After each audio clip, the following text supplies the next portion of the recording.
अस्सलाम वालेकुम रहमतुल्लाहि व बरकातहू। दोस्तों, उम्मीद तहीमन ही काफिया मशहूर बिल्कुल हर आशिक अहले दिल सूफी हिन काफिया के ॾाढो पसंद कंदा आहिनि। मूंखे उम्मीद आहे त यकीनन ही काफी तव्हांखे पसंद ईंदी।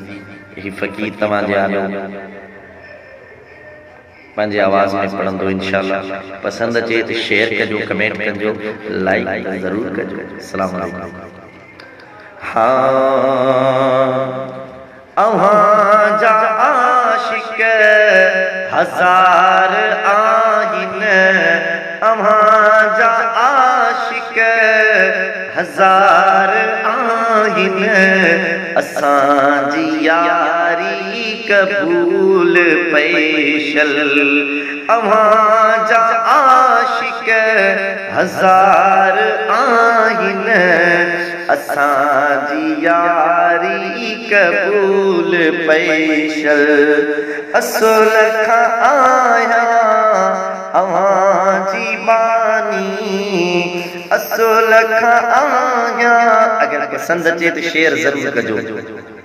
असुल खां आया अव्हां जी बानी, बंदी बेकारी कबूल पैशल। अव्हां जा आशिक हज़ार आहिनि, असांजी यारी कबूल पैशल। बहार सावण सर ओसियारा, असांखे तुंहिंजो पचारू प्यारा।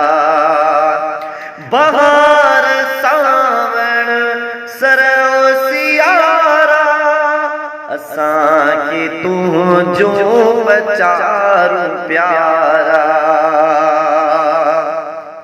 ओ झुरे जिगर अली सड़े थी सिक में, झुरे जिगर अली सड़े थी सिक में, ही दिल बेचारी कबूल पैशल। ही दिल बेचारी कबूल पैशल। असुल खां आया अव्हां जी बानी, बंदी बेकारी कबूल पैशल। उदास अखड़ियुनि सिवा तो सोहणा, अञा बि कंहिं ॾे ॾिठो ई नाहे। उदास अखड़ियुनि सिवा तो सोहणा, अञा बि कंहिं ॾे ॾिठो ई नाहे।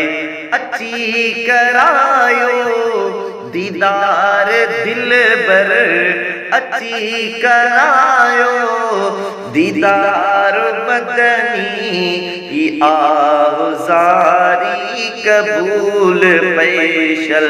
असुल खां आया अव्हां जी बानी, ई बंदी बेकारी कबूल पैशल।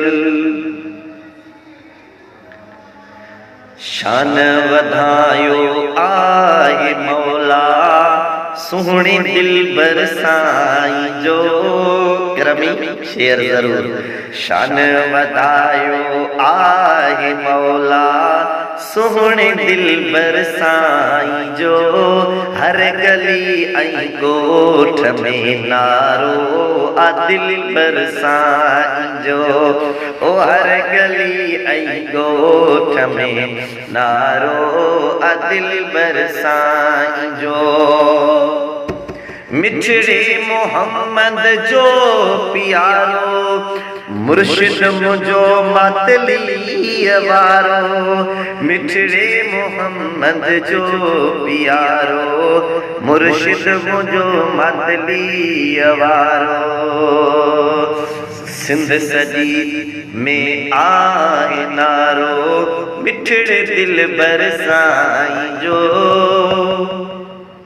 हर गली आई गोठ में नारो अदिल बरसाई जो, नारो अदिल बरसाई जो, नारो अदिल बरसाई जो। अस्सलाम वालेकुम। Share, comment, like, okay.